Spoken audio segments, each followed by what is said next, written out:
Thinking of buying a Porsche? Great! Congratulations! Honestly, I get it. It is arguably the most aspirational automotive brand on the planet. You've probably spent hours on the configurator, or maybe you're scrolling through listings for a used Cayman or a 911, picturing it in your driveway. You've done the math on the monthly payment, you've checked the MSRP, and you think you're ready. But today, we need to have a very different conversation. A conversation that usually doesn't happen until after the papers are signed and the honeymoon phase wears off. Let's talk about the real price tag. I'm not talking about the sticker price, the dealer markup, or the destination charge. I am talking about the silent wallet killers. What if I told you there is an invisible ecosystem of costs attached to that crest on the hood that could easily add tens of thousands of dollars to your ownership experience? These are the line items no one mentions on the dealership floor while they're handing you an espresso. We are going to break down the Porsche tax, the maintenance misery, the insurance nightmares, and the lifestyle inflation that hits you the moment you turn that key on the left side of the steering wheel. If you want to know if you can actually afford the car and not just the payment, you need to hear this.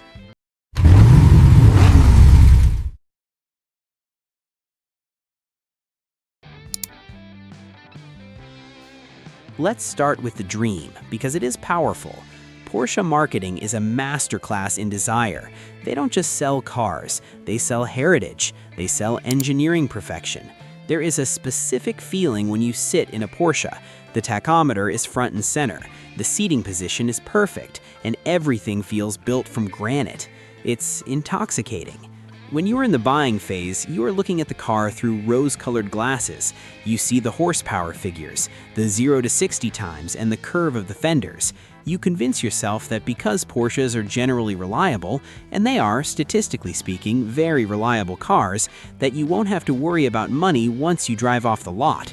But here is the reality check.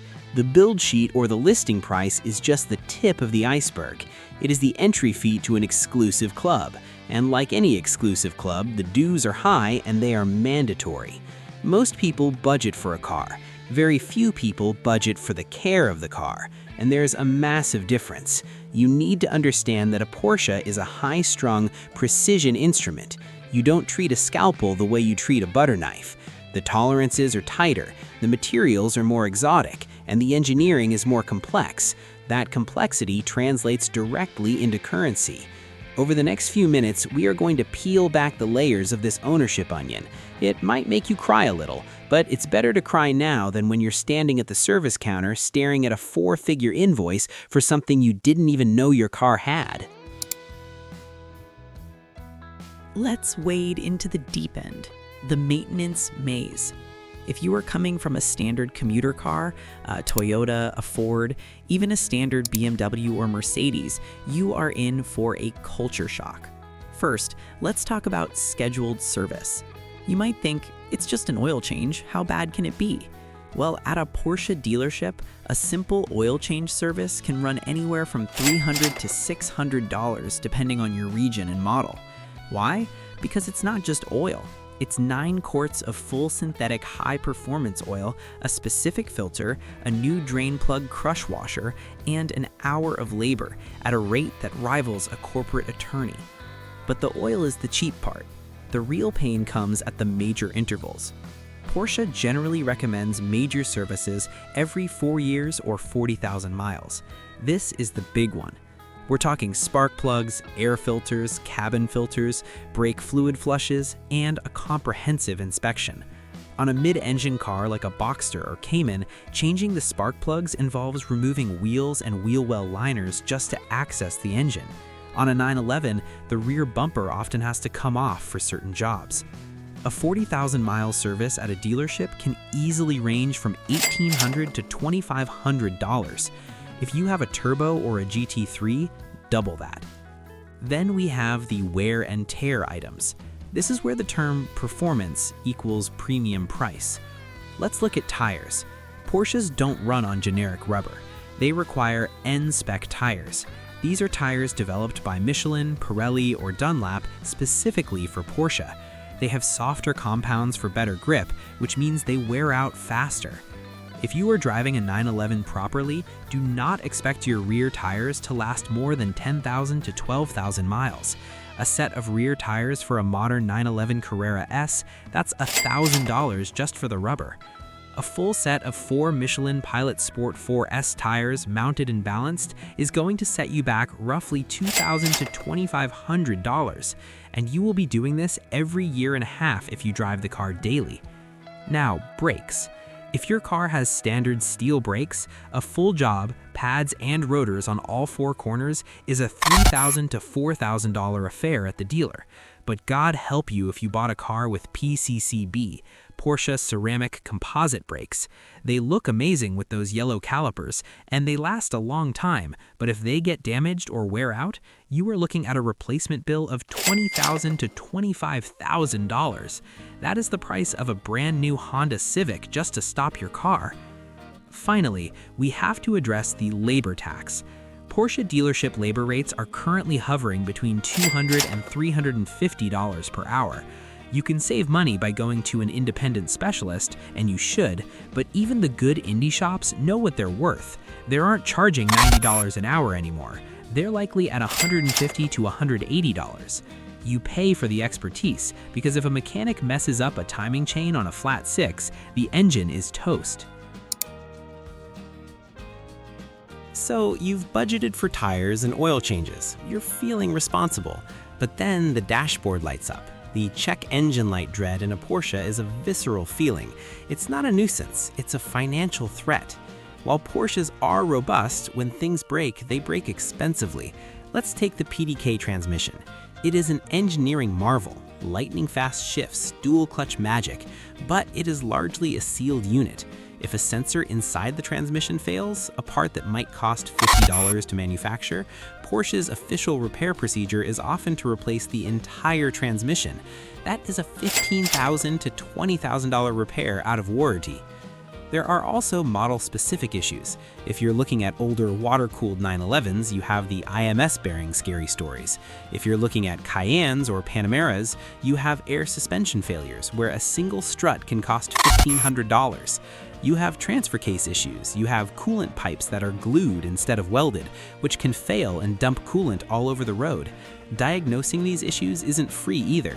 Just hooking the car up to the PIWIS computer at the dealer to read the fault codes can cost you an hour of labor. This brings us to the premium protection puzzle, insurance. Insurance companies are not stupid. They know that repairing a Porsche involves aluminum body panels that can't just be hammered out. They have to be replaced. They know the headlights cost $3,000 a pair.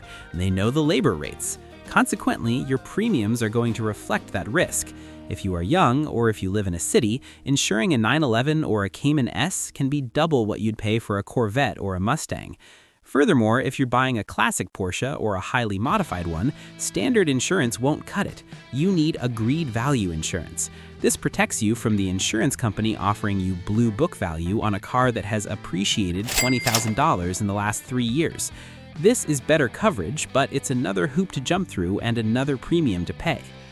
And then the biggest question, extended warranties. Are they a scam or a savior? In the world of Porsche, they are often a savior. Buying a Fidelity or similar top-tier aftermarket warranty can cost $4,000 to $6,000 up front. That hurts, but remember that PDK transmission failure I mentioned, or an engine bore scoring issue that requires a rebuild? One catastrophic failure pays for the warranty 3 times over. You are essentially prepaying for peace of mind, but that is $5,000 you have to drop before you even drive the car. Now we move away from the mechanical and into the psychological. I call this the lifestyle levy. There is a strange phenomenon that happens when you buy a Porsche. You stop being satisfied with stock. The aftermarket support for these cars is incredible, and it is incredibly expensive. It starts innocently. You think, the car is a little too quiet, I'll just get a sport exhaust. That's $3,000. Then you think, the wheel gap is too big, I'll get some lowering springs. That's $1,000 installed. Then you see the clear side markers to replace the ugly orange ones. That's the Porsche handshake, practically mandatory. Suddenly, you're looking at ECU tunes, $1,500, upgraded plenums, carbon fiber interior trim, and forged wheels. You can easily dump $15,000 into a car just trying to make it yours. The pursuit of perfection in the Porsche world is an endless, expensive rabbit hole. Then there is fuel. It's a sports car. Who cares about MPG, you say? You will. Porsches require premium fuel. 91 or 93 octane is mandatory. If you are driving a Cayman or Macan as a daily driver, getting 15 to 18 miles per gallon and filling up a 20-gallon tank with premium fuel twice a week, that hits the monthly budget hard. It's a noticeable uptick from your standard sedan. And finally, the social costs. Porsche ownership is social. You'll want to join the Porsche Club of America, PCA. It's a great organization, but it opens the door to more spending. You'll go to concours events where you realize your paint isn't perfect, so you spend $2,000 on paint correction and ceramic coating. Or worse, you get addicted to the track. Tracking a Porsche is the most fun you can have with your clothes on, but it is financial suicide. Track insurance is $300 to $600 per day. You will burn through a set of brake pads in a weekend. You will destroy tires in 3 days. You will change your brake fluid constantly. A single weekend at the track can cost $1,500 in consumables and fees, not including the wear on the engine. But once you do it, you won't want to stop.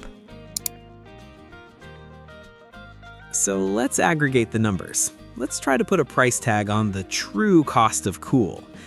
Let's hypothesize you buy a used Porsche 911 Carrera US, the 991 generation, out of warranty. You plan to keep it for 5 years. Here is the rough math. Maintenance, 1 major service, $2,000, 5 oil changes, $1,500, 2 sets of tires, $4,000, and 1 brake job, $3,000. Total, $10,500. Repairs, let's set aside a rainy day fund for 1 moderate repair, maybe a water pump or a sensor failure. Let's say $2,500. Insurance, at $2,000 a year, a conservative estimate, that's $10,000 over 5 years. Fuel, if you drive 10,000 miles a year at 20 mpg with premium gas at $4.50 a gallon, that's $2,250 a year, or $11,250 over 5 years. Depreciation, this is the wild card. 911s hold value well, but let's assume normal market conditions where you lose about 15% over 5 years on a used model. If you bought it for $80,000, you might lose $12,000 in value. The total, excluding the purchase price, you're looking at roughly $46,000 to $50,000 to own and operate that car for 5 years. That is roughly $10,000 a year in hidden costs. Now, you have to ask yourself about the joy per dollar ratio. Is it worth it? For many of us, the answer is a resounding yes. There is no substitute for the way a flat-six engine howls at 7,000 RPM. There is no substitute for the steering feel, the build quality, and the community. The car becomes part of your identity. It's not just transportation, it's an event every time you leave the house. But, and this is the big but, this joy quickly turns to resentment if the car makes you broke. Nothing ruins the Porsche experience faster than looking at the car in the garage and feeling anxiety because you can't afford to fix the noise it's making. So here are my final thoughts for prospective owners. Do not stretch your budget to buy the car. If you can barely afford the monthly payment, you cannot afford the car. The rule of thumb in the Porsche community is to have at least $5,000 to $10,000 set aside in a specific repair fund the day you buy the car. Buy the best example you can afford. A cheap Porsche is the most expensive car you will ever own. A well-maintained car with service records is worth paying a premium for because the previous owner has likely already paid for the big service items we discussed. And finally, go in with your eyes wide open. Accept that you are buying a high-performance machine that demands high-performance maintenance. If you are prepared for the costs, ownership is pure bliss. If you aren't, it's a tragedy waiting to happen. The Porsche dream is real, and it is fantastic.